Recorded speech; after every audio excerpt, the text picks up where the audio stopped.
Say. Keeps me from coughing.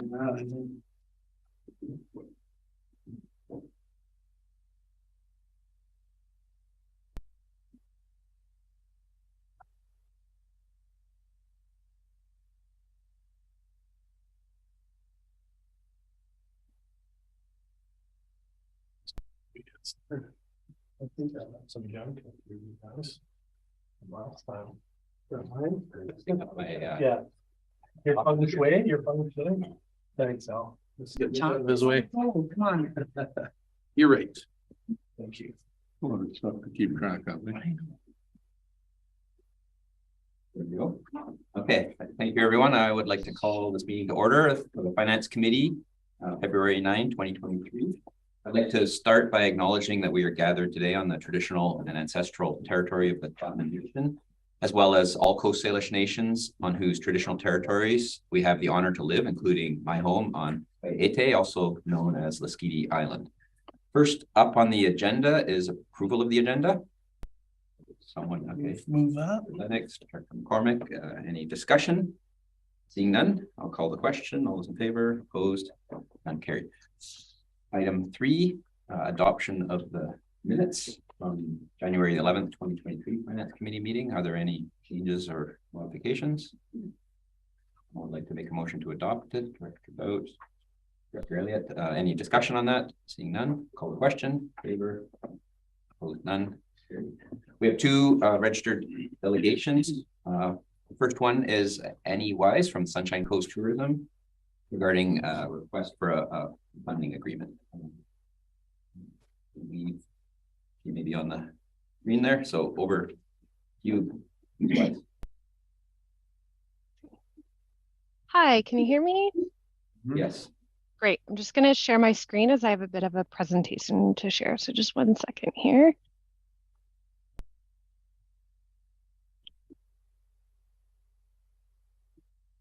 Okay, can you see that all right? Yes. Okay, great. Thank you. Hello and good afternoon. Thank you for having me today. My name is Annie Wise and I am the Executive Director for Sunshine Coast Tourism. And I would like to acknowledge just before we begin that the Sunshine Coast as a destination stretches from Desolation Sound all the way south to Howe Sound and includes the traditional territories of the Tla'amin, Klahoose, Hamalthko, Shuswap, and Squamish nations. So thank you again for the opportunity to present today. I appreciate that there are some new faces on the board since I last presented to you who may be somewhat unfamiliar with our organization. I trust you received my delegation materials, including our request and also our annual report. I'd like to briefly just share a little bit with you about our organization and of course then happy to answer any questions you may have. So Sunshine Coast Tourism is a nonprofit association, specifically a destination marketing organization. And our mission is to build a strong and sustainable tourism economy in the region that's consistent with the values of our residents. And we work to achieve that through 3 primary pillars: our destination promotion, destination development and management activities, and by increasing awareness of the value of tourism among our local governments, residents, and businesses in the region. We do represent the tourism industry and stakeholders from Howe Sound to Desolation Sound, as I mentioned, and with collaborative support from all the local governments within. We manage the Municipal and Regional District Tax Program, or the MRDT for short, on behalf of the region. And that's a job that we took on with the express support from all local governments and a majority of the hotel owners and support from other tourism industry businesses across the region. We're governed by a volunteer board of directors with reserved seats to represent different facets of the tourism industry, as well as geographical dispersion, making sure we have good representation across our large region from the different geographic areas as well. So we have 3 primary strategic documents that guide our work: our 5-year strategic business plan, a 10-year Sunshine Coast Destination Development Plan, and a Regional Visitor Services Strategy. These documents are publicly available on our website, as well as linked in the report that I provided for this meeting. But one of the key themes from all 3 of those documents is the continued focus on both seasonal and geographic dispersion of visitors to our region, which is really just a fancy way of saying getting people here when we need them and where we need them. And most often that's outside of the summer months. And so that's really what we're focused on. And it's really important that I think we collectively manage tourism well. When managed well, tourism is an incredible vessel for all sorts of things that make communities great. Tourism is an economic engine that supports job creation and generates a strong commercial tax base that helps pay for, of course, important public services and taking that tax burden off of residents. But tourism also helps reduce our reliance on heavier industries. And in fact, tourism creates a really strong case for environmental conservation, cultural protection and preservation. And tourism activity also attracts businesses and amenities that generally make this a really great place to live. As a nonprofit, we receive both public and private funding from three primary sources: our local governments, our stakeholders, so tourism businesses in the region that participate in our various paid programs, as well as our visitors through the MRDT program. So for about 10 years now, each of our local governments has provided a collective amount of approximately $80,000, with $40,000 coming from each end of the Sunshine Coast, so the northern Sunshine Coast, which includes, of course, City of Powell River and the Qathet Regional District, and then $40,000 from the southern Sunshine Coast governments, so the Sunshine Coast Regional District, Town of Gibsons, and District of Sechelt, and then shares within those two halves based on a population percentage. And that core funding provides us consistency and stability to base our operations on, and we use that to then manage the municipal and regional district tax program. Those taxes are paid by visitors in the communities on their accommodation bill, and it returns to Sunshine Coast Tourism for use on tourism marketing projects and programs in the region. So our current MRDT program is in place for August 2020 until August 2026. And as part of the legislation that guides the MRDT, our core funding from local governments must continue. And this is the primary reason for my request to you today to enter into a longer-term funding agreement that matches the duration of the rest of our approved MRDT program. I think this would be really helpful for us in terms of longer term planning, and also strengthen the relationship between our organization and you. Oops, sorry, skipped ahead there. And you as local government. And one other note about the MRDT that I wanted to make was that in late 2018, the province changed MRDT legislation to allow funds collected from that program to be spent on both destination marketing as well as affordable housing initiatives. And so as a result, we created an agreement with the two regional districts, so Qathet and the Sunshine Coast, and to send a portion of the funds collected from Airbnb type properties specifically back to you for your affordable housing initiatives. So as I understand it, in Qathet, that money goes to the Work of Press's Housing Hope program. In the last 4 years, that adds up to approximately $250,000, with another $109,000 on the way to you. Actually, I just put the check in the mail yesterday from 2022 revenues. So that's the sort of big picture of who we are. And I wanted to share just a very brief update from a couple of our programs, as well as a couple of industry performance stats, just to give you a sense of where we're at. So one of the questions I get asked most frequently, of course, is how is the industry performing? And so one of the key stats that we look at is BC Ferries passenger arrivals. In Qathet, you can see on my screen that the year-over-year changes in passenger arrivals coming from Little River and Earls Cove. In 2022, numbers finally surpassed pre-COVID-19 levels, which is an excellent sign for our overall pandemic recovery. We, of course, don't know from the BC Ferries stats which percentage of those passengers are visitors versus residents, but we're actually working on another program to sort of unpack that question a little bit more that uses cell phone mobility data. And so we're still working on it. I don't have the full details of that study to share with you today, but we do know, for example, that domestic visitor arrivals in the Westview terminal, so coming over from Vancouver Island, we have a count of a baseline of at least 65,000 visitor trips annually. And plus there are additional visitors that we can't capture with that data, like people that don't use cell phone mobility tracking. International visitors aren't counted in that. And of course, that's only coming into Westview. It's not, we haven't gotten the data from arrivals in Sultry Bay yet. So we're excited to keep working on that. And our hope is that when the study is complete, we can give you a confirmed, at least baseline estimate of how many visitors come to the region every year. Another important indicator is looking at accommodation room revenues for the past several years, and with the split between traditional accommodations such as hotels, they're in blue, and then short-term rental properties in green. And I just wanted to note that while you don't see any green before 2019, it's not because short-term rentals didn't exist. We just don't have that data because they weren't collecting MRDT at that time. So now that it's all included, we have the data and we can see what the total room revenues are, which now for 2022, which is still doesn't quite count the month of December because we're waiting for that, but is the highest it's ever been at almost $45 million annually. So while these numbers suggest impressive growth for the tourism industry, we know as an organization that our work really has only begun. It's more important than ever that Sunshine Coast tourism continues to drive that seasonal and geographic dispersion of visitors in our region and support a high quality visitor experience, and that we need to manage the destination collaboratively for the benefits of residents and visitors to the area. On the marketing side of things, in December, we launched an updated version of our website. And as the top travel site for the region, we welcome approximately 500,000 unique individuals to our website each year. And it's imperative that the website successfully and seamlessly serves the content that people are looking for and supports our area as a four-season destination. A key goal of the site is to send qualified leads to businesses in the region. And in the past year, we sent over 175,000 referrals to local businesses through our website. When you get a chance, head on over to sunshinecoastcanada.com and take a look. In addition to our website, our promotional campaigns encourage visitors to explore responsibly when and where we need them. Our campaigns typically include a mix of print, TV, and digital advertising. And our current campaign invites visitors under the slogan, "It's time to shine." It reminds them that the Sunshine Coast brings out our inner well-being by connecting with nature, our exceptional culinary and cultural experiences, and highlights the benefits of traveling somewhat close to home for target audiences in the Lower Mainland, Vancouver Island, and Seattle markets.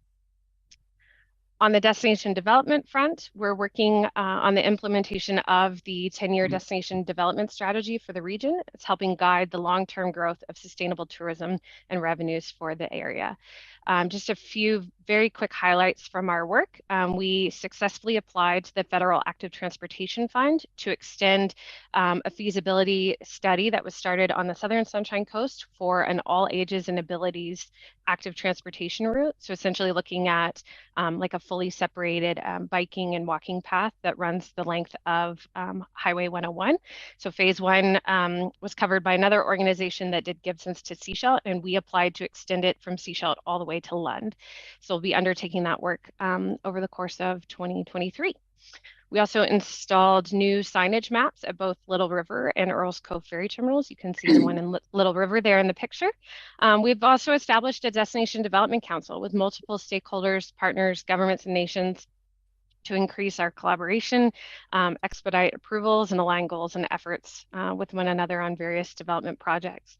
And lastly, we also are continuing our Sustainable Sunshine Coast initiative, which works to both educate visitors and local businesses on key issues such as water conservation, wildfires, wildlife interactions, and other types of visitor behavior such as leave no trace principles.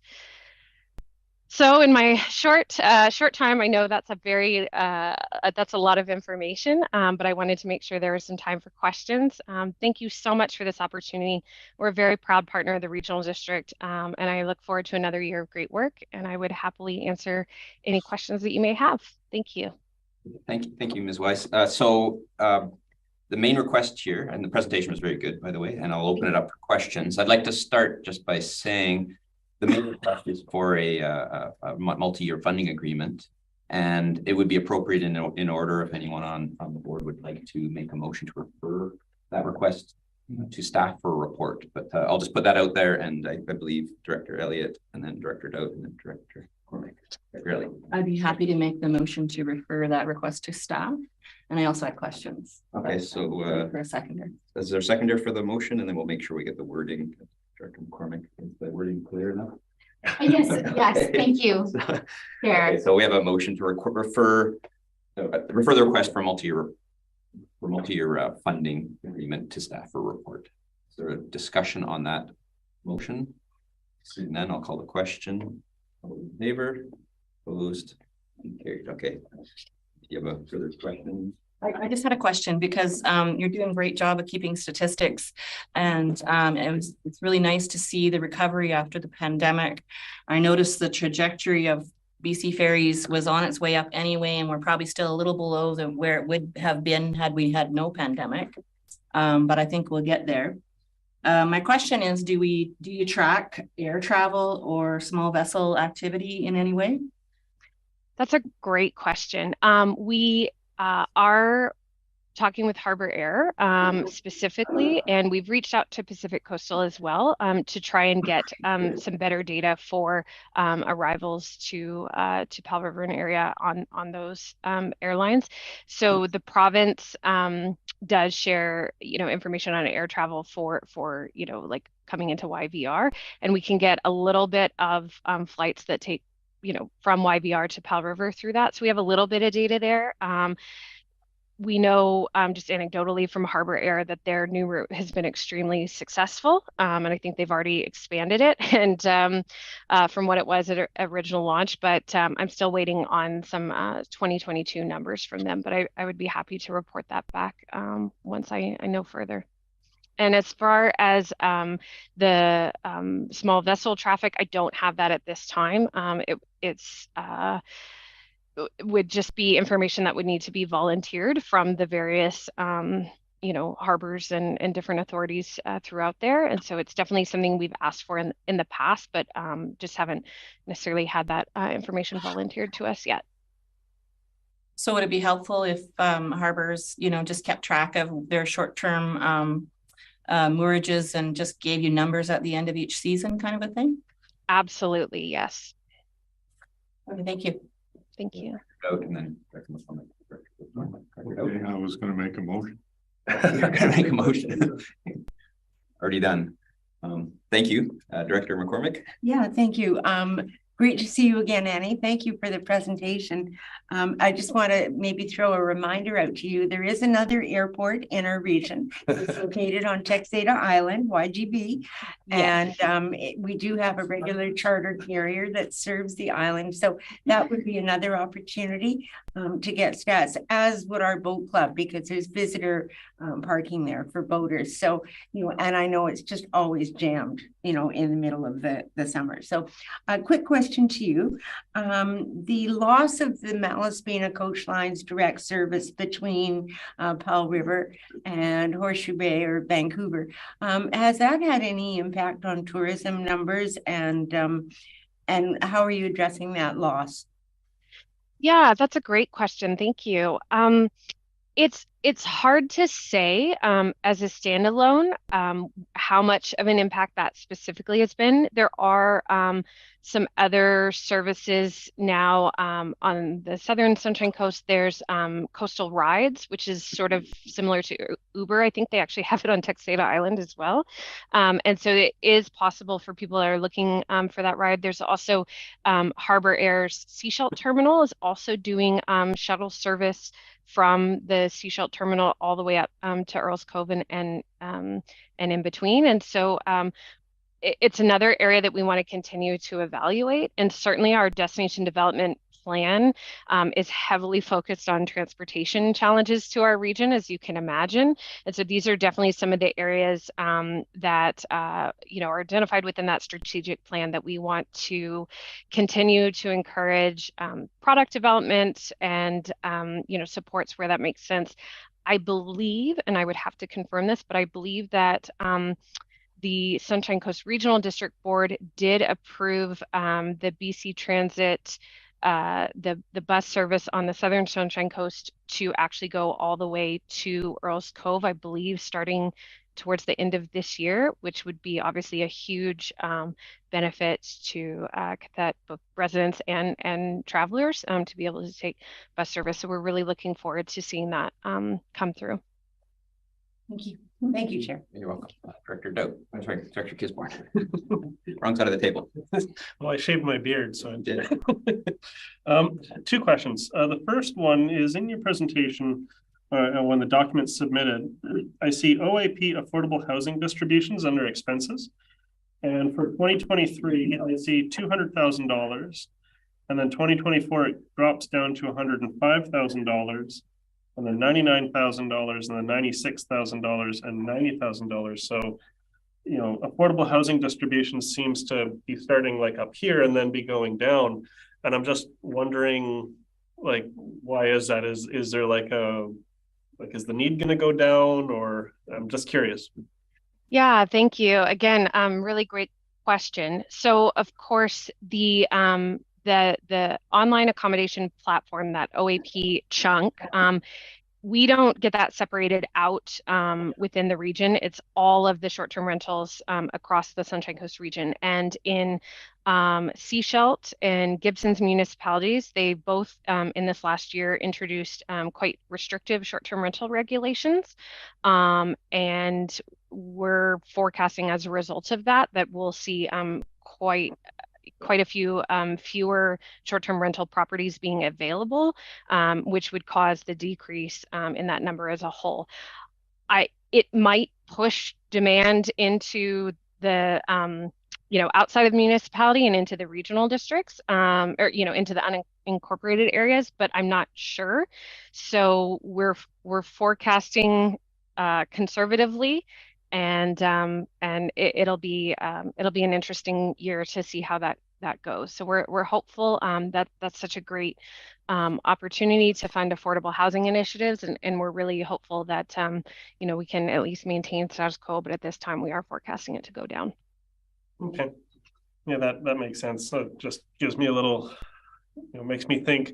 If a community is saying we're not going to have short-term rentals, it's like, well, then should they be getting money for affordable housing in it when they're not necessarily allowing for those short-term rentals?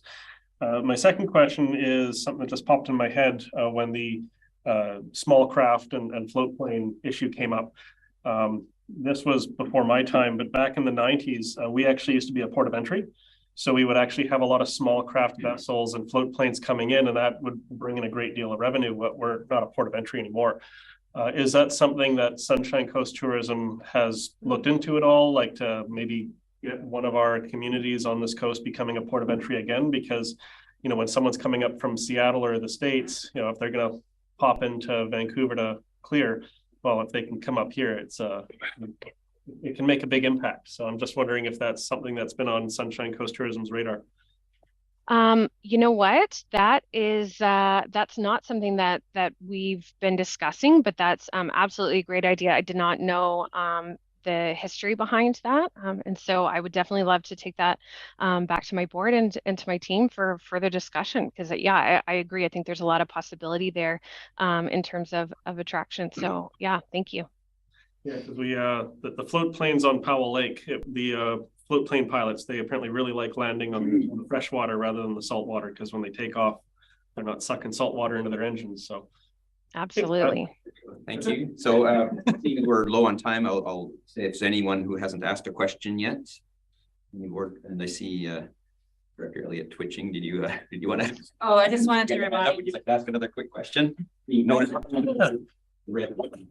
can be very quick. Okay. I just wanted to remind people, because we're talking about float planes, that Kenmore Air does fly into Bliss Landing as well. Well, thank you for the presentation, and we will be getting a report back on the request, and we'll be in touch. Great, thank you so much. Okay, so on to our next item is a delegation from Pet Museum and Archives Societies, Tim Wall, Bill Vernon, and William Adams. And I'll just direct your attention up to the board. We'll see there'll be green, and then there's 10 minutes, and it'll turn to yellow, and you see the colors going. I should have mentioned that earlier, but you went into the red many times. I know. My fault. But so the floor is yours. Thank you. Happy if you were to introduce yourself. So I'm hoping you can see my budget. Yes, we have page budget. 3 pages of budget in our agenda. So pretty happy to report that this year's budget was prepared by the executive director, who's sitting here with us, William Adams. He's our new executive director. I also should introduce Bill Vernon. If you haven't met him before, he's our board chair. They're here for support and questions.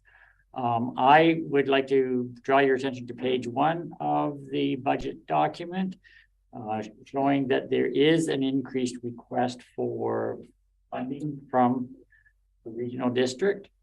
Last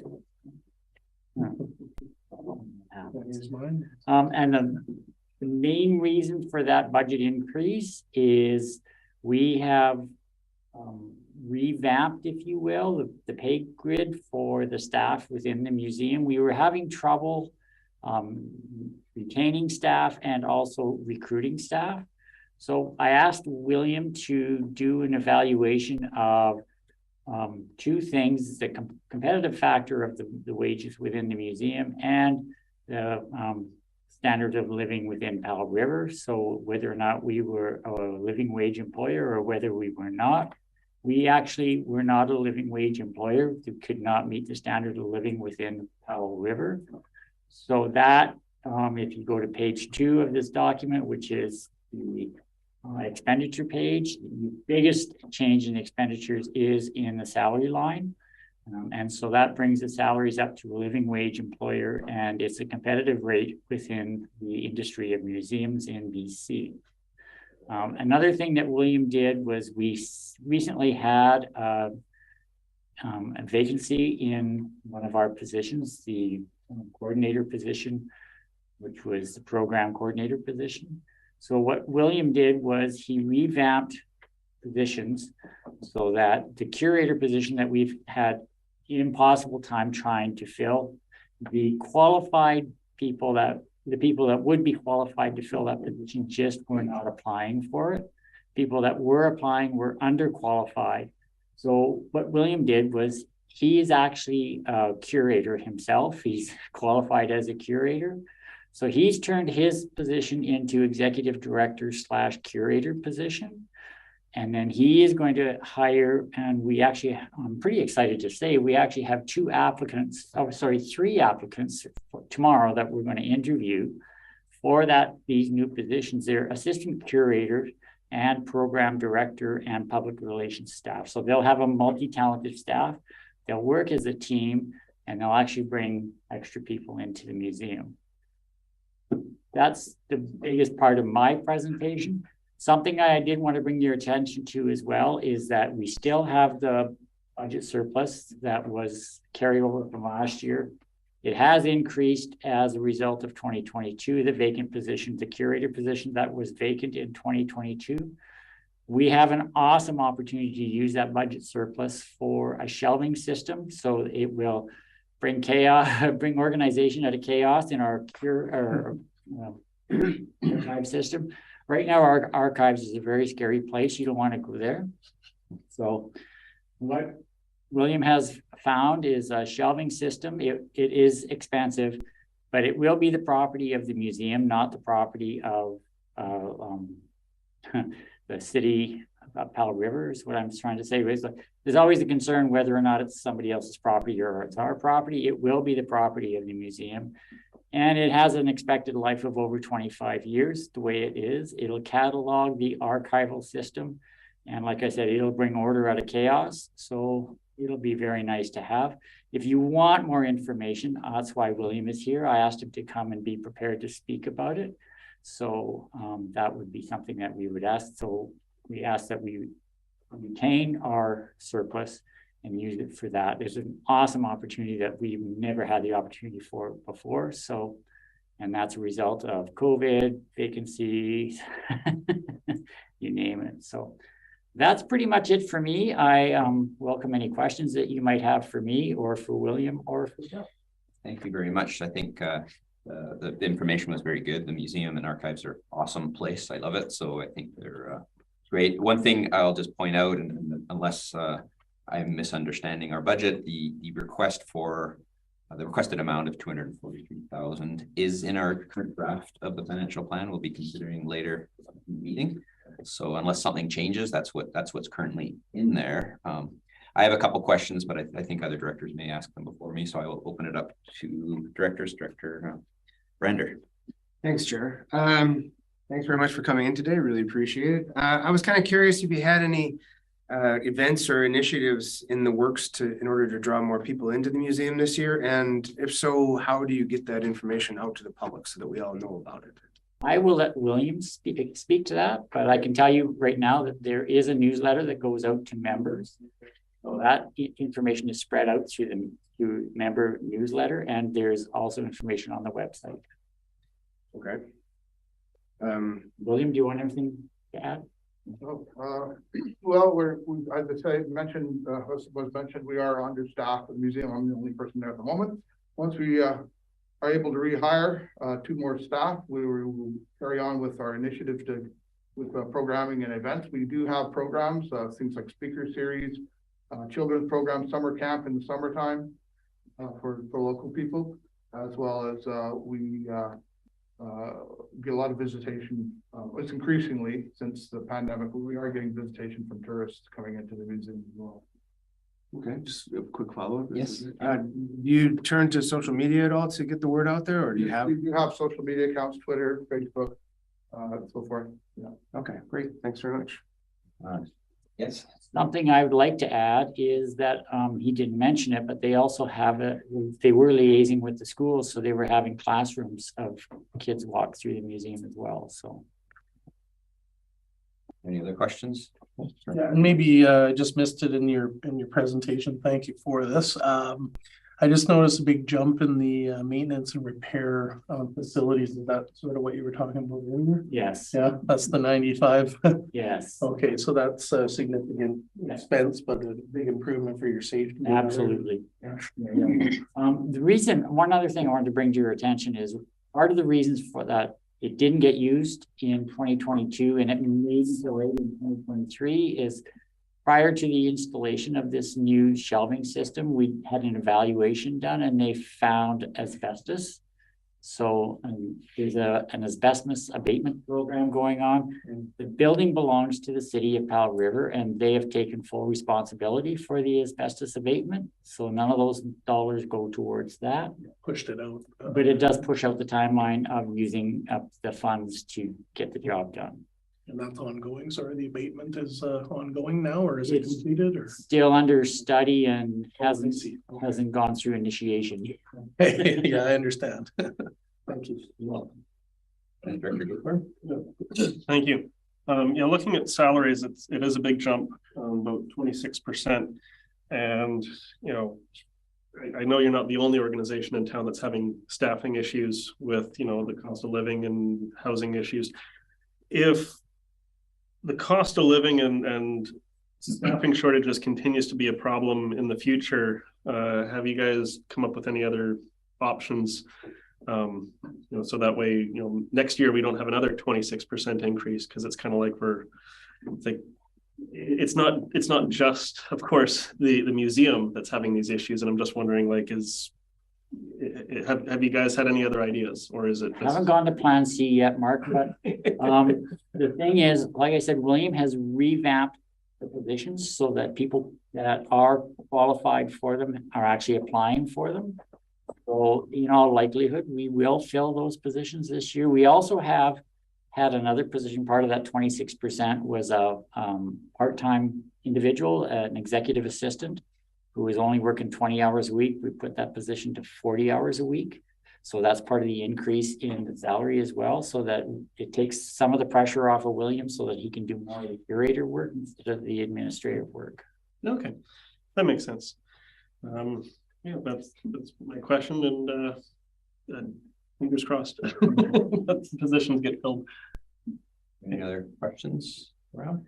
I'd just like to say thank you for coming. I really applaud the creative approach to dealing with staff issues. That's a challenge, and I appreciate. I mean, you spoke about it eloquently, but I expect there was a lot of discussion to come up with that solution, and it's not a trivial thing. And I think it's a good way to kind of be creative to find a way through. You try, it doesn't work, change something, and I think that's great. So hopefully they get filled.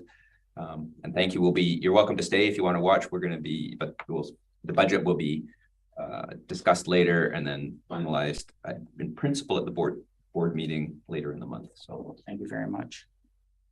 Have a great afternoon. I choose not to stay. You don't have to. I was just trying to encourage us to have a bit more audience. But yes, you're welcome to leave as well. So thanks. Thank you. Thank you. Thank you. Okay, moving on. Unfinished business. We don't have any correspondence. We have 2 items of correspondence that do not have identified action items. Does anyone have any business arising from the 2 items of correspondence? One from Cathy Brown, Texada Island Nonprofit Seniors Housing Society, which is a thank you letter, and the other one from INFilm, Creative BC, and the Motion Picture Production Industry Association of BC, which is an impact group. Okay, seeing none, we'll move on to the items of correspondence that do have identified business arising. The first one is correspondence from Ms. Martini, Texada Library Coordinator, regarding funding request for 2023. There's a proposed motion. I'll move the recommendation. I'll second it. Okay, moved and seconded. Is there any discussion on this item? It's for $1,667. Thank you. It's mostly a housekeeping item, to move the cost of the insurance from the realm of the city to the realm of the regional district. So 3. Thank you. Thank you. Any further discussion? Seeing none, I'll call a question. All those in favor? Opposed? None. Carried.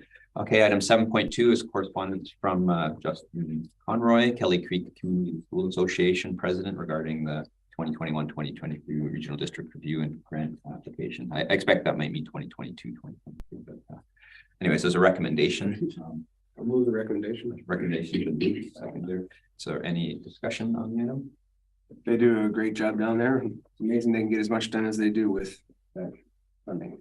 I agree, and I think that the amount is outlined in the report, and the motion will move that into our financial plan that will come forward. Okay, further discussion? Seeing none, I'll call the question. All those in favor? Opposed? None. Carried. Now, the next item, 7.3, is correspondence from the Skeety Community Association regarding the recreation service funding request. I'll make the motion. Has anyone want to second it? Director Gisborne. Any discussion? I'll say something since my area is similar. It's a reasonable request. It went up a little bit from last year because the community associations decided to hire someone to do some bookkeeping for them, to help them out. And the bookkeeper really wanted to, it's almost all in kind. It was shocking. They want, I think, about $1,000 a year to get help. The original idea was much more, very generous. So it's a very reasonable request, and they do a lot of programs. Further discussions? Seeing none, call the question. All those in favor? Opposed? None. Carried. Okay. Reports. Item 8.1 is our 2023-2027 financial plan draft 4. Final, it says. Maybe that's aspirational or hopeful. Maybe it's final. So I guess first off, I see our manager of financial services on the screen, and I'll hand it over to Ms. Green, and I expect she has some words for us to start. Thank you, Chair. Yes, I would like to provide a small presentation on the financial plan at draft 4 and proposed as the final draft. So I'd like to share my screen.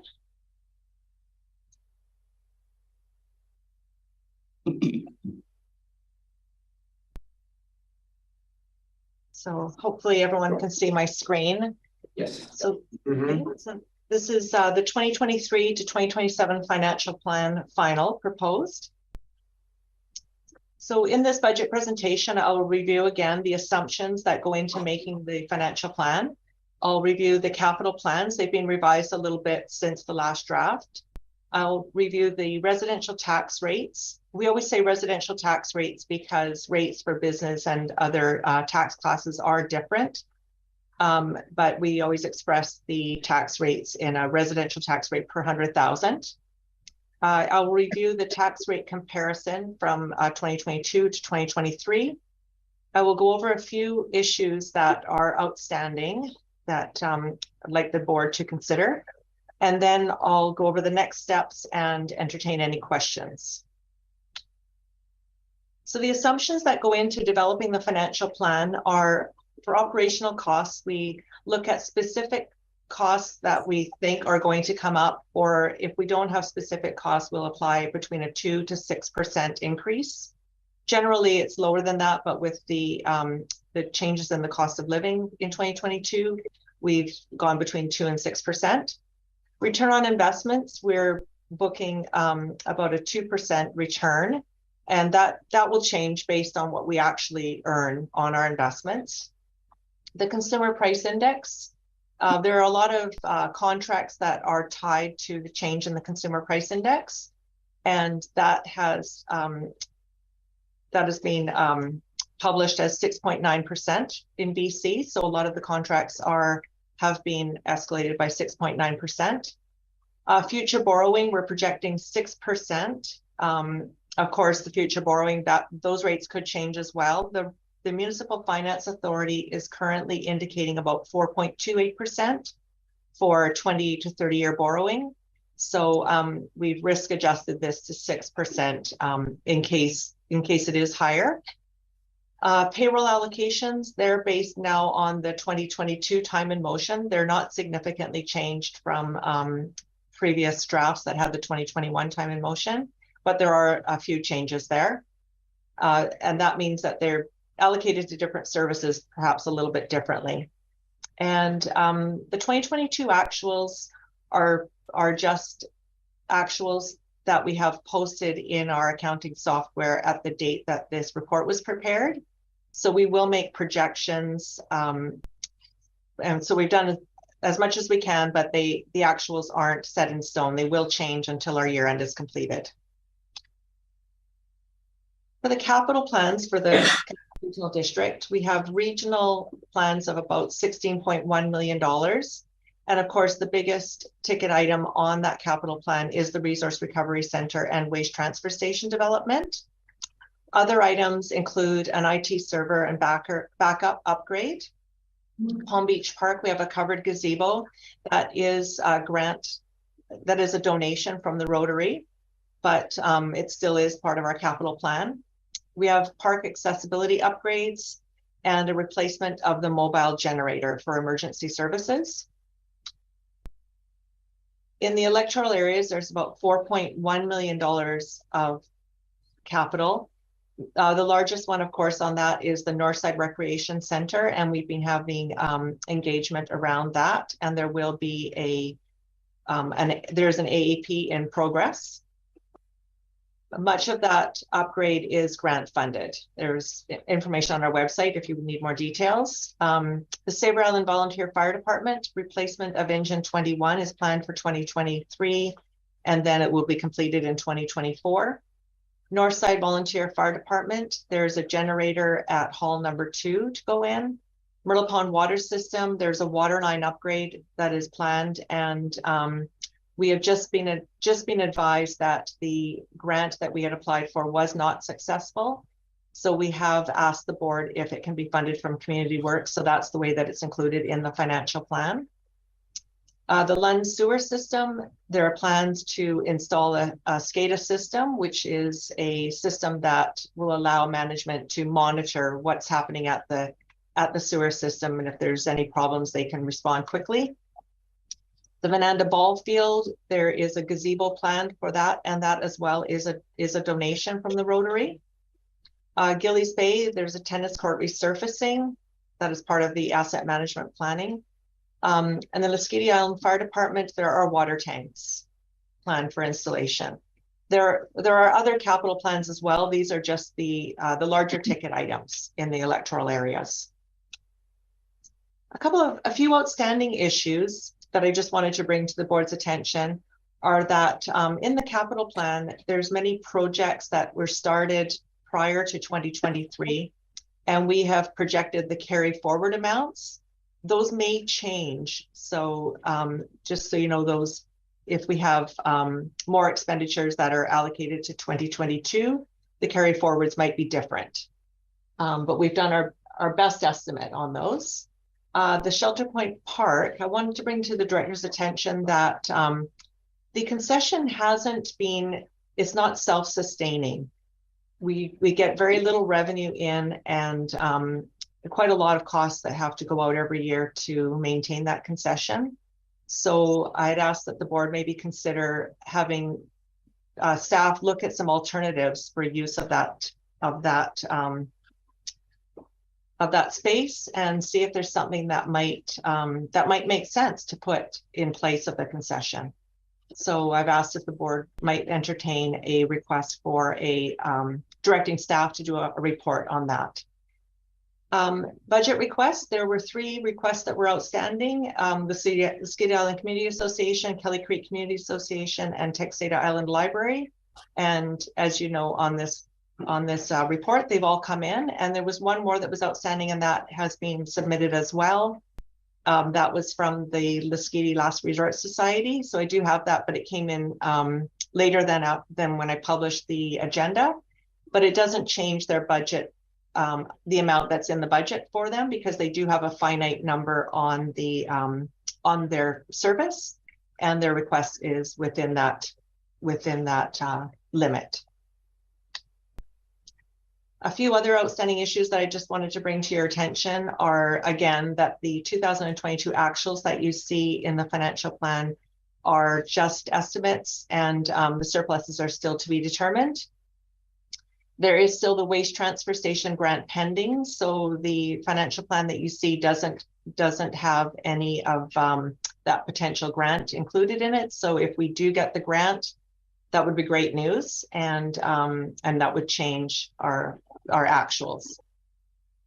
And I also want to bring to your attention that there is a monitoring well at the Resource Recovery Center that may need to be reestablished. So staff may come to you later on in the year with a request for a budget amendment to incorporate that into the budget. But we don't have any good, we don't have a good estimate of what that might cost right now. So the budget comes down to residential tax rates of per $100,000.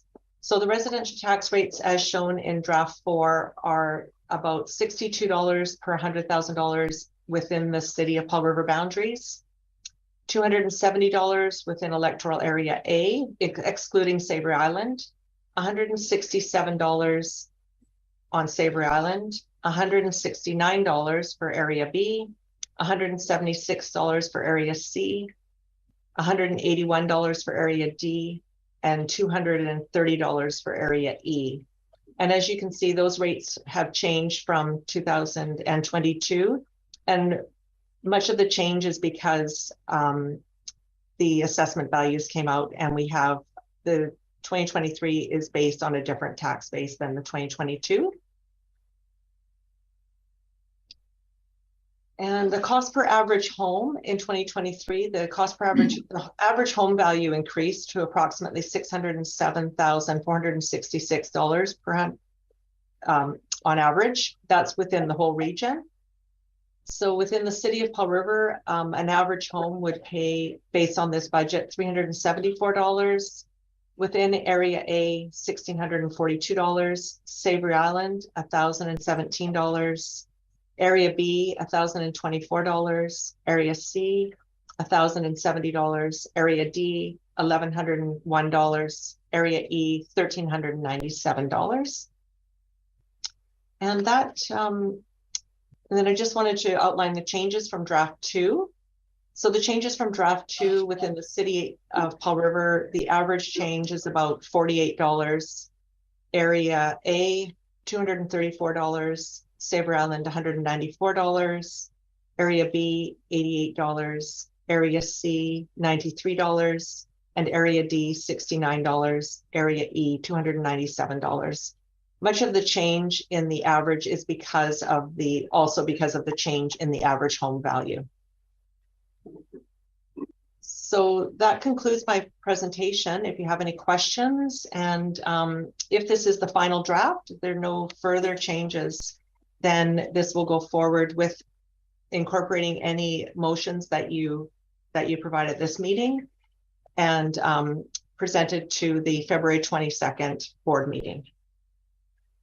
Thank you very much, Ms. Green. I'll open up for questions, but first I'd like to just say I really appreciate, and I expect the whole board really appreciates all the work that went into this. There's a lot of what looked like small changes. I know all those little changes between draft 3 and draft 4 represent a lot of work by staff trying to figure out where to save money, what needs to go up, refining and clarifying and bringing forward the information. So I think all of our staff put a lot into this, and I think it's really reflected in what's there. So I have some questions, but I'll first hand it around to the board and see if if there's other, Director Gisborne and then Director Elliott, the whole left side of the table. I think it was me, and then Director McCormick, and then Director, but that's up to you. You're the chairman. I don't always see the guys don't. Director Gisborne. My first and big question is the grant that we were unsuccessful with. Is that the $6 million grant for the waste transfer station, or? So No, because there's a couple of grants there. So Greenan, you I got a little confused, so please help me out here. thank you through the chair. Yes, that was the grant for the Myrtle Pond water system loop reconnection. We were just advised of that, and so that hasn't actually come forward to the board yet. That is something that you will see on another meeting. Okay. But still haven't heard yet about the waste transfer station grant. So we're still hopeful that will be successful on that one. Okay, yeah, because that's a bigger grant request, is my understanding, and I got a little worried there. So sorry about that. Yeah. Okay, that's my first question, but I'll hand it on to the others now. Thank you, Director McCormick. Thank you. Well, I guess my first question has to do with the comments in the report about the Shelter Point Park concession. Yes, it has lost money for years, but the thing that needs to be considered, and I don't know if the finance team has done so, is the fact that camper fees are kind of meant to subsidize the concession. A concession is a loss leader. It brings people in. Without a concession, the camper fees would probably be far reduced from what they are now. So in fact, the concession is needed to keep that other revenue stream, solid. So if we lose some money on the concession, I believe we are making it back in the camper fees. So I would really hesitate to consider an alternate use of that facility, because people really locals too depend on that concession in the summertime as a place to go. So that's my question, Chair, to staff, is are you considering the benefit to the revenue that we get in camper fees as an offset for the loss of revenue in the concession? Greenan? Thank you through the chair. No, we were strictly looking at the revenue that we get directly to the concession and then the direct costs for operating the concession. We hadn't looked at the indirect revenue.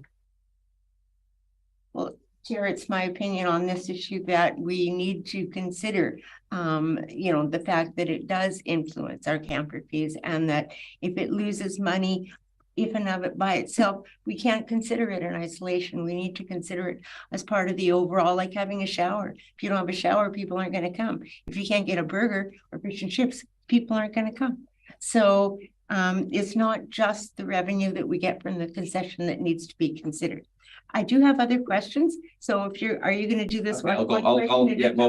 It's our budget, so this is very important. If you have another question, I might as well ask. Okay, sure. Well, maybe up to two, and then up to two. Okay, fair enough. As long as I know the rules. Round robin. Yeah, everyone has questions, I assume. Yeah. Well, ask your second one, and we'll go.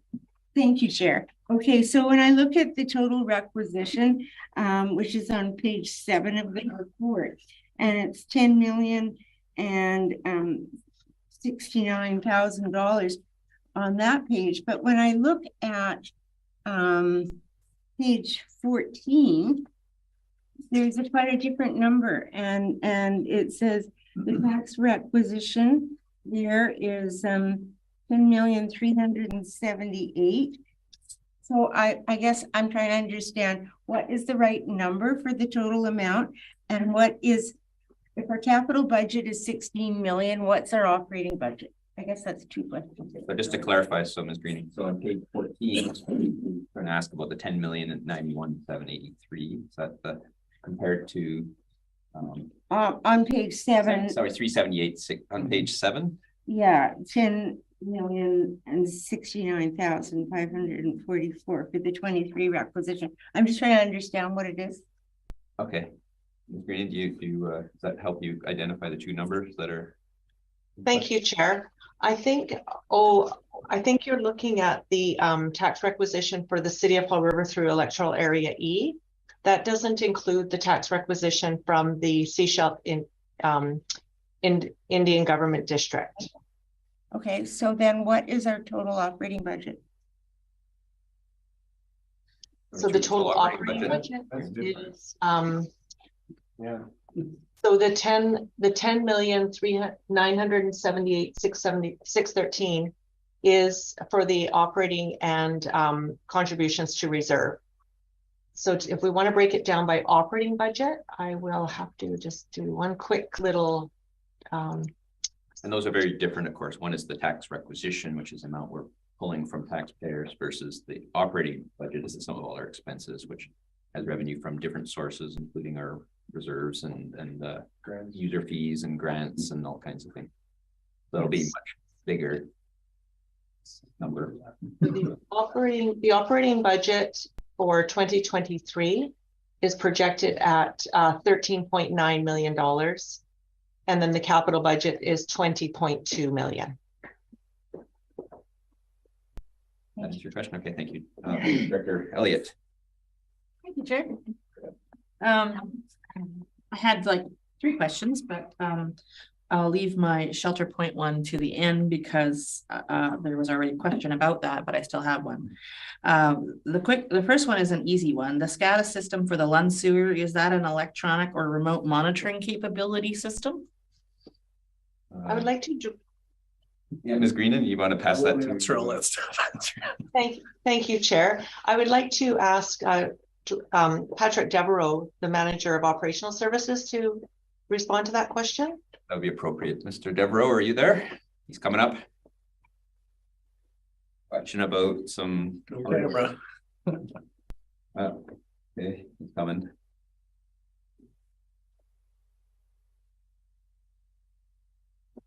I didn't realize it was gonna be so hard to answer. Okay, well, maybe, well, did he disconnect? He's still with us. I think he's just having issues connecting.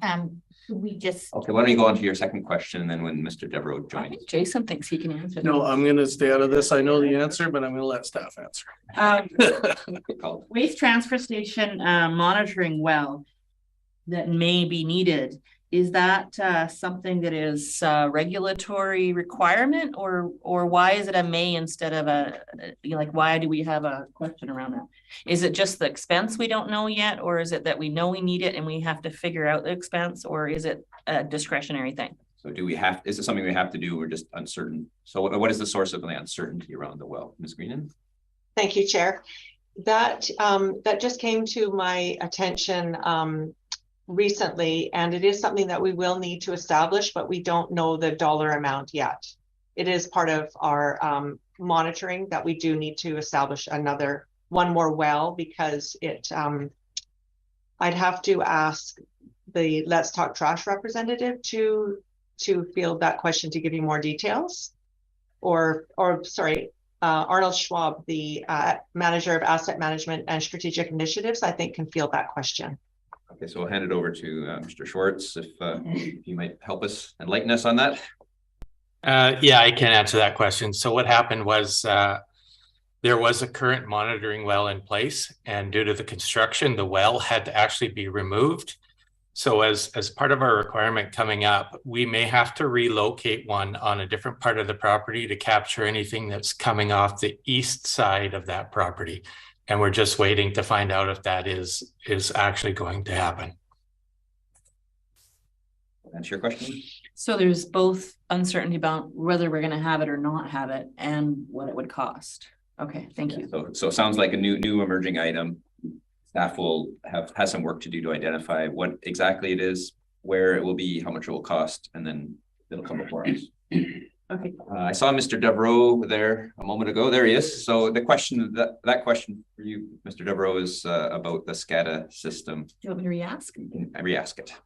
Thank you. The question was, the SCADA system for the Lund sewer, is that an electronic or remote monitoring capability system? Is that what it is? Through the chair, yes, that's exactly what it is. It gives the caretakers the ability to monitor remotely issues at the lift stations and the treatment plant. Thank you. A straightforward answer. Thank you very much. So I'll go around this table. I don't know what order, so I'll just order director. Sure, I just got a couple of quick ones. On page 45 out of 150, I noticed that salaries, wages under regional parks jumped significantly, 47%. I'm guessing it was probably due to a new hire, but if somebody could clarify that, that'd be great. Okay, so on page 145, that 40. on page 45, sorry. So Ms. Greenan, do you that something you'd help us with? Thank you through the chair. If I could ask Al Radke to field that question. You know where the question is at page 45. Could you just describe it again? Yeah, sure. It's just salaries and wages went up by 47% under regional parks general. Regional parks general. I'm assuming it's a new hire. Benefits and overhead went up by a similar amount, so it's probably. I'd have to do some research on that unless Linda's got my note for. I see Ms. Greenan has her hand up. Maybe she has some information for us. Thank you. I think that is due to the this is based on the 2022 time and motion study. So I think it relates to the way that the wages are allocated across the services. Okay. Chair, because I can confirm we are not hiring anybody new in parks. Okay, so it's probably just reallocation of the time to different. Yeah, I'm assuming if we are correct in that regard, then there should be a swing downward into the other ones. Okay, great, thanks. And just a quick one. Social planning has an awful lot, that'd be page 98 of 150. Social planning has an awful lot of red and green in there, but it's pretty, there's not a lot of line items. So I didn't know if Ms. Green wanted to address the highs and lows. That's great, Ms. Green. And that was actually one of my questions. So if maybe you could walk us through that one, because there's a number of moving pieces and big grants and changes that we came up with last term to increase the granting. So Ms. Green, could you maybe help us with that short budget? Yes, thank you, Chair. Yes, so the 179,997, that is entirely due to two grants that we received in 2021. We've received notification of them. So first of all was the MRDT 2021 grant funding. We actually received that money in 2021 and we've deferred it and brought it forward to 2022. And then we also expect to receive a further, that was $76,997. We expect to receive another $100,000 for the MRDT 2022 funding. And then we also expect to receive a further $3,000 for completion of the Plan H grant. And that will go through to Texada Island Nonprofit Seniors Housing Society. That was applied for in 2020, approved in 2022, and then this is just the completion of it. So that accounts for all of that grant revenue coming forward. And then in the grants to organizations, there's that funding because it will be a flow through, plus the $115,000 that was approved for grants to nonprofit organizations. And that will be partially the grants we have some agreements, and then it will be a pool of funding that the board will consider at the March and August financial service intakes. And then if you go further down, there is a contribution to the city of Paul River. That $50,000 is 25% contribution to the social planner. And there's also a carry forward that is included in the prior year surplus of $20,875 for some social planning actions that were planned to happen, but they haven't actually taken place yet. So we brought that money forward from the previous years. And then $14,000 in contingency is for economic reconciliation. And that is also funded from a carry forward of the surplus from the prior year. And that's a new, that contingency is new item in our budget. That's correct. Thank you. Thanks very much. Okay, great. Thank you. Director Gout, you have some questions, I believe. I've got a couple of questions and comments. The first one is when I look at the requisition comparisons, etc., the change seems to be mostly because of the difference between this draft and last draft of the final assessment figures that we've got, and the average house price used in the calculation going from 516,000 to a little over 600,000, so $98,000 increase in the average value, which makes the taxation request per 100,000 lower than it was simply because the assessment's gone up. So when I look at the average impact on the houses, house in the city, for example, the average impact on the average home has gone to $48, which is slightly more than the previous figure in that column of $37. So there's some interesting changes. Most of the ones I see are related to the assessment authority saying what the average house is worth, and the other slight increases. But I think I'm correct on that. The other two items I want to comment on. One is the monitoring well. I recall that part of the closure or the rehabilitation of the old incinerator site was that we were required to do groundwater monitoring on that site and continue doing it for a number of years. So I think it's associated with that. But when I hear you making your comments about it, there might possibly be an expense related to the construction activity that's going on, but we don't know if we're going to have to do it or how much, and we'll have to deal with that cost, I assume, at a later date if we adopt this finance plan the way it is. Am I on the right track understanding those? That is Director Dout's understanding, Ms. Greenan? Is it correct? Yes, thank you, Chair. Through the chair, yes, that's correct. And there are funds in the Waste Management Reserve that could be allocated to the monitoring well. We expect that if it does have to be moved, we're thinking it'll be around the $20,000 range. Okay, but not something we need to deal with in changing a number in this financial plan. That's correct. It doesn't need to be dealt with now. We can bring it forward as a report and a request for a budget amendment. Okay, and that kind of flows into your discussion about the shelter point concession. I think that's a similar issue where you're bringing up an issue that it's not sustainable or it doesn't sustain itself, and the board can have a discussion about that after we adopt the budget and determine how we're going to go forward in future years. Because I know I had relatives who came with the intention of going to camp at Shelter Bay were quite shocked when they got there and found out the concession wasn't open. And there were a number of people that were in the same boat as trying to figure out how they were going to eat because they had planned on using the concession a lot. So, but I hear that as a future consideration for the board, not something that we need to change in the budget today.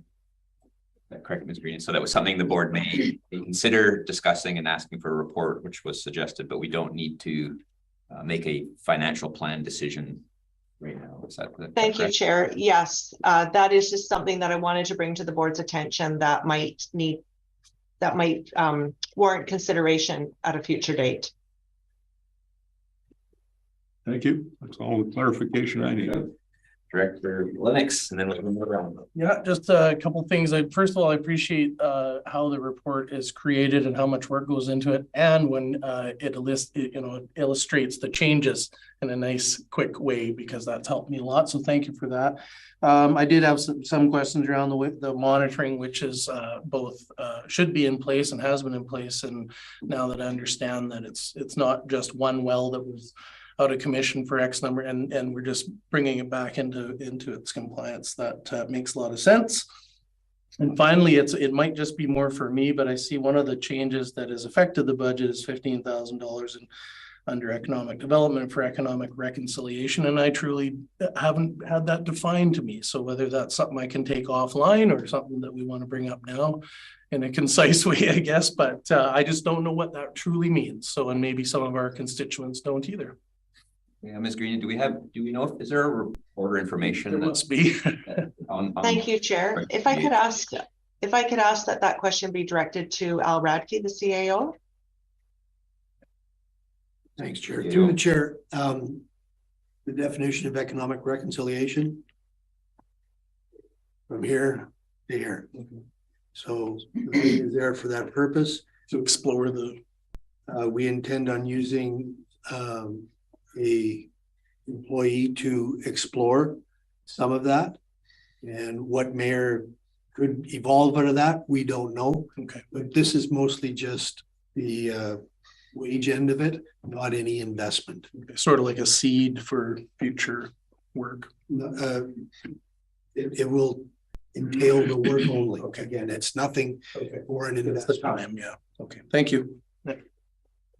Before I go around to another second round, I'll ask a couple questions myself, and maybe I'll just ask the two that I have and ask Green, and she will probably be able to answer them both very easily.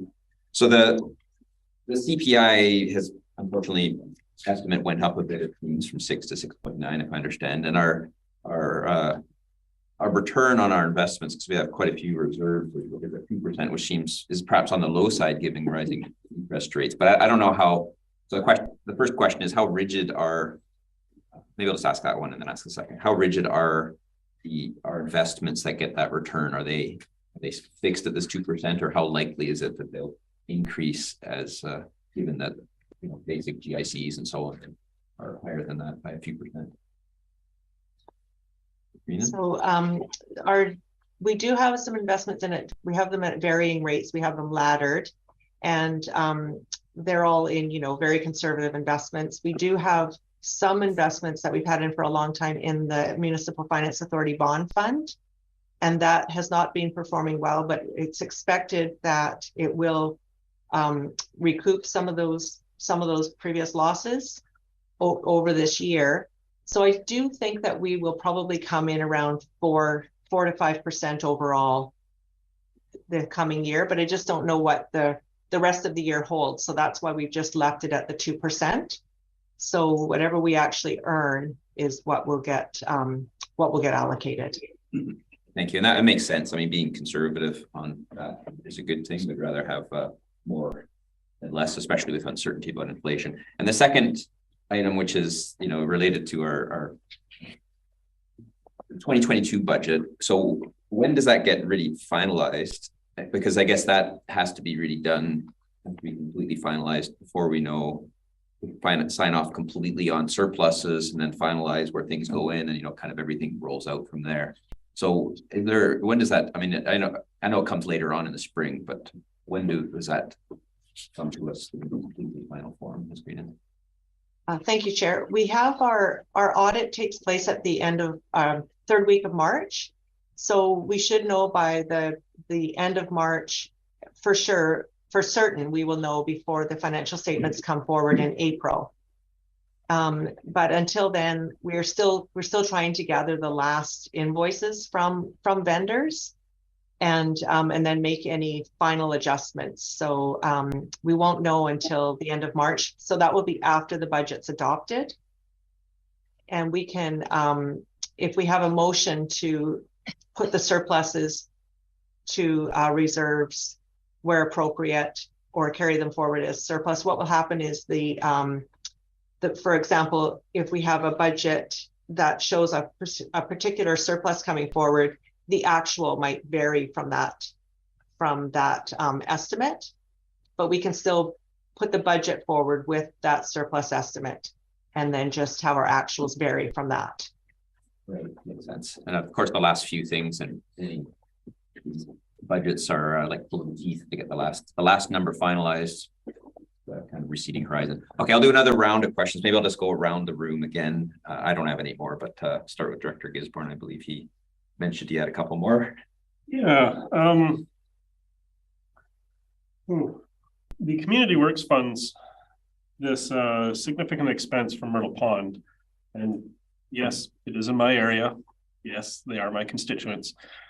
There's also been significant funding of community works for, say, the Resource Recovery Center. We got in here $500,000. And at our strategic planning, we were talking about what are we doing with community works funds.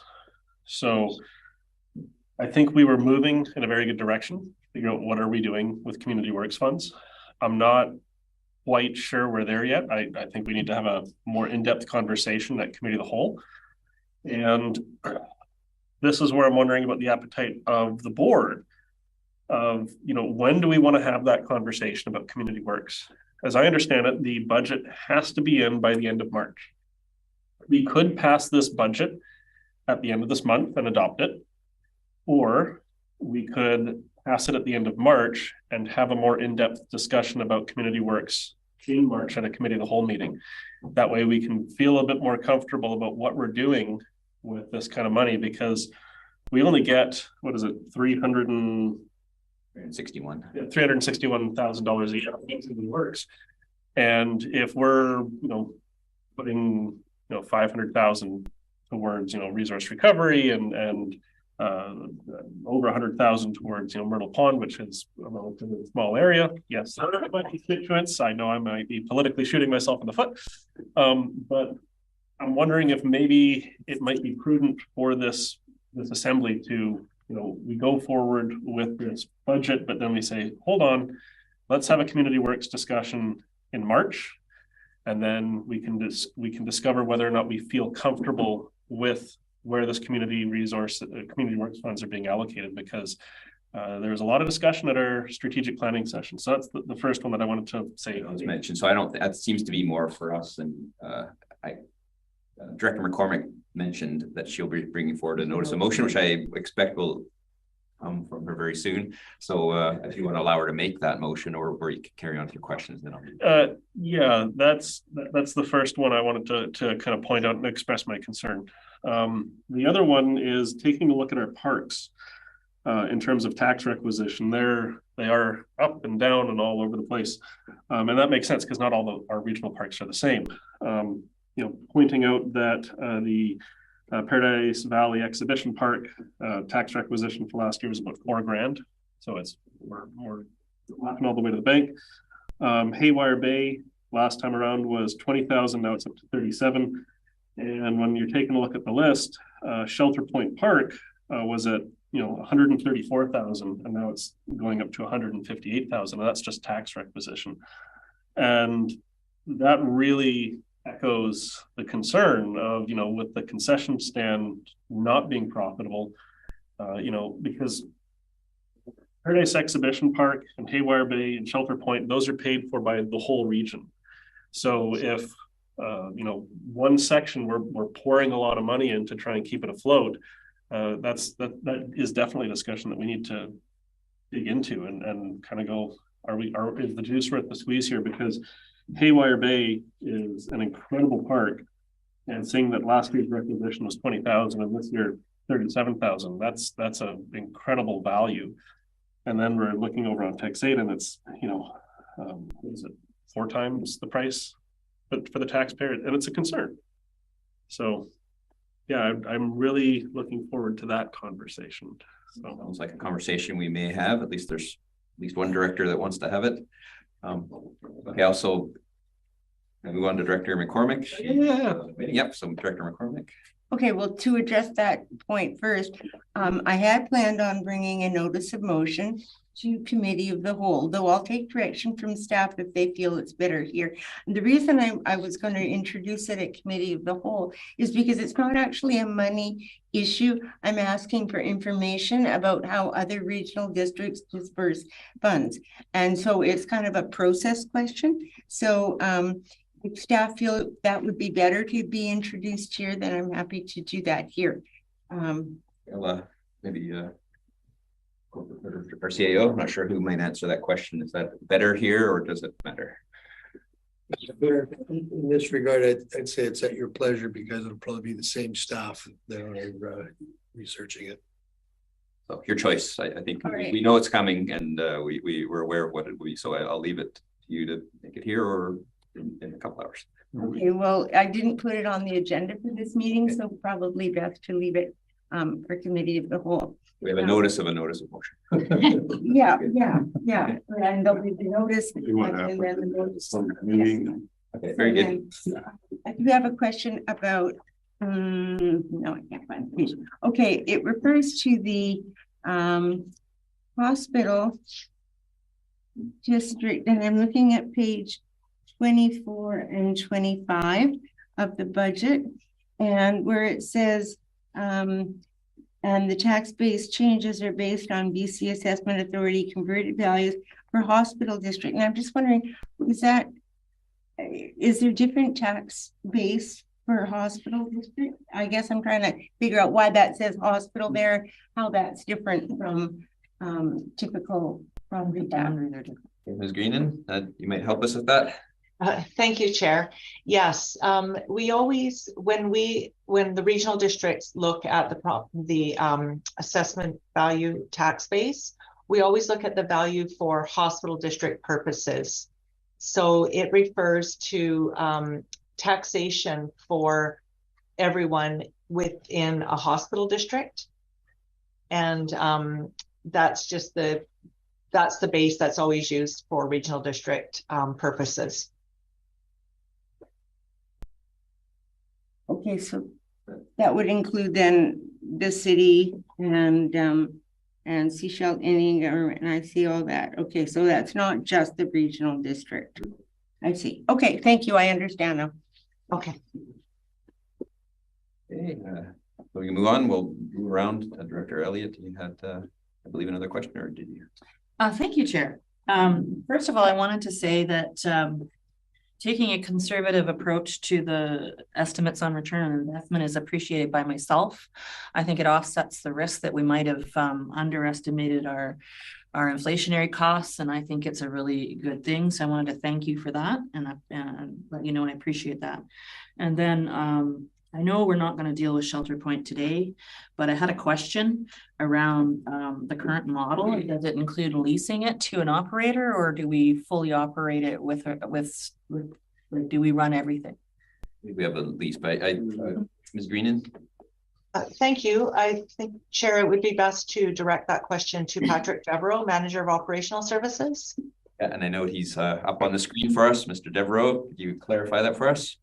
Yes, Chair. The concession is contracted out, so we advertise yearly or normally for a tenant to run the concession for us. It's a turnkey type operation.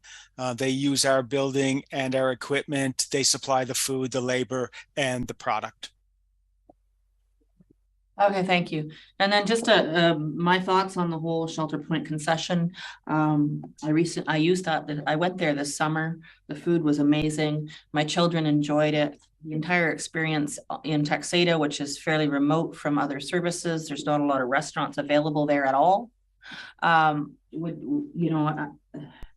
There has to be a concession at Shelter Point because it just makes the entire experience. So I'm not against using it for a non-restaurant purpose. Any further questions, Director? Okay, so I'll go to this side of the table. Director Brander, did you? All done, thank you. Director Dout? I'm done. This side is satisfied. This side is satisfied. Okay. Thank you all. So we're back. Let's get back onto our we have a recommendation before us to approve draft 4 as presented to the committee, that any 22 surpluses not scheduled be brought forward for use in 2023 to be allocated to the applicable non-statutory statutory reserves for the service, and that the proposed financial plan be incorporated into a 2023 to 2027 financial plan bylaw to be presented to the February 22nd board meeting for first reading through adoption. Does anyone have a mover of that? Seconder? Any discussion on that motion, which is all 3 of the recommendations? Seeing none, we will call the question. All in favor? Opposed? Carried. Thank you. Thank you very much, Ms. Greenan, and all our staff for helping us through this. This is we move on to the next this big item, which is in my mind, passing the budgets. Half of the work of a regional district. Big job. Okay, on to next items, new business. We have none. Question period. Do we have any questions from the audience? We have Mr. Councillor Palm, or alternate Director Palm here. I'll be Jim. Jim. Here as a citizen of the city of Vancouver. And appreciate the presentation by Mrs. Greenan today in terms of our build out of our waste transfer site. I've got a copy of the facts and figures that were presented earlier in one of your agenda items in regards to the overall cost of that facility. And there's a lot of questions out there in regards to city taxpayers and how much that may cost down the road. So just I want to ask just a couple of questions to define the overall cost of somewhere in the vicinity of $15 million for completion of that facility. And from the city perspective, I understand that the city is on the hook for 100% cost of the water line to the property. Also the road, 100% cost of the road going into the facility. And Ms. Greenan, the question to you, is she still there, is that estimated figure of 15 million, does that include the cost to the city on those individual cost items of 100%? And is there anything else on the site that the city is also 100% lined up to pay for down the road? And how accurate is that $15 million figure at this time? Thank you, Ms. Greenan. And I see Mr. Schwartz, our manager of asset management, may also have sorry. I have my glasses on. So I'll pass it over to Ms. Greenan first and see if she might enlighten some, and the manager of asset management might follow up.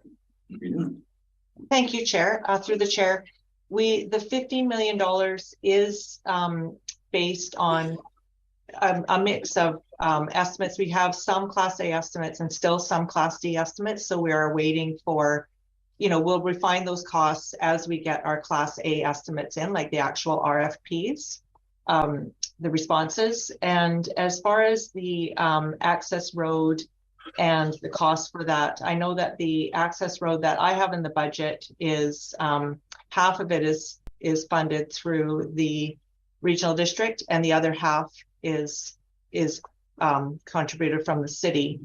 And as far as the water line to the facility, I would have to direct that to Arnold Schwab, the manager of asset management and strategic initiatives. Mr. Schwab, do you have any further information that might help? Yes, through the chair. So that's correct. The road in itself goes up to the property line, and we are responsible for things inside of that, but it's considered a city road sort of up to that property line because it wouldn't be part of the facility. The water line will be sort of capped at that same property line. So that has already been installed and it is in place. And if the city wishes to tie into that at a later time, that would be the city's responsibility. That answer your question? So just there is a question that's hanging out there for the public, and that is on site. Let's just use the infrastructure, the piping in the ground and on site. Is that the city's responsibility, or is that a shared cost, or where does that stand?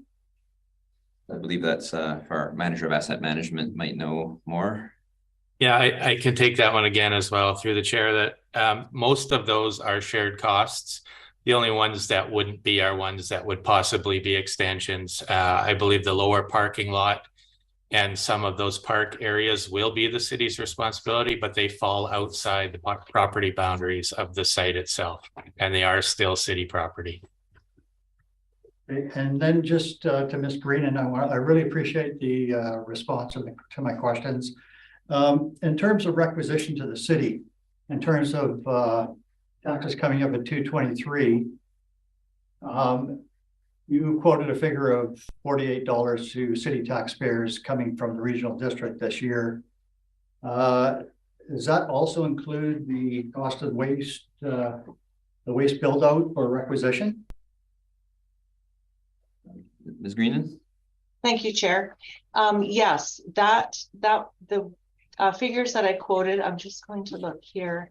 That includes all of the services that are provided on a regional basis. So the $48 was actually the change in the requisition, not the actual tax. Right. And I'm just trying to find my, I'm just trying to find that appendix. Yeah. .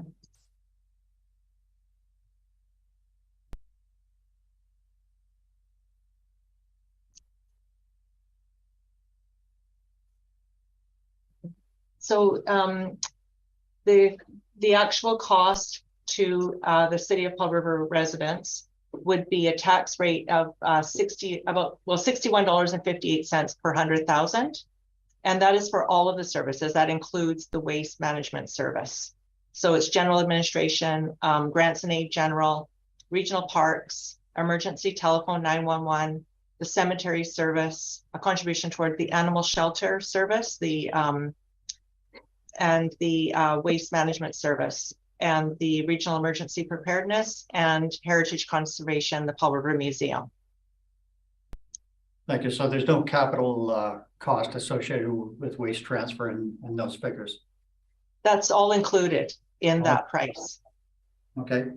So just to clarify, in my mind, because strategic planning is very important in a city, to the city at this present time financially. The overall cost of $15 million is an estimate at this time. And I'm just trying to remember where my train of thought was going on this.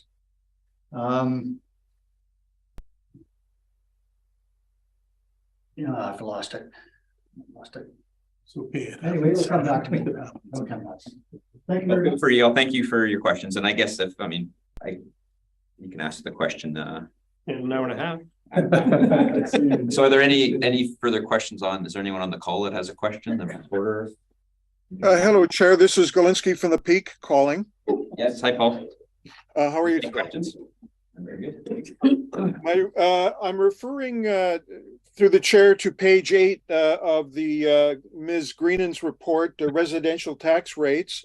And I'm looking at the total requisition for the regional district, which has gone up about $1 million or 11.8%. Ms. Greenan stated the consumer price index at about 6.9%. So the increase is considerably higher. I'm wondering what the change of $1 million in requisition represents. Yeah, it represents, I guess, a lot of things, but Ms. Greenan might help us point out the biggest players there. Thank you, Chair.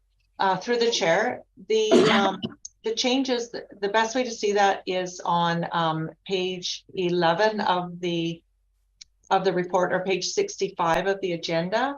And that shows all of the changes in each area. So like general administration, for example, that accounts for $173,000 of the change.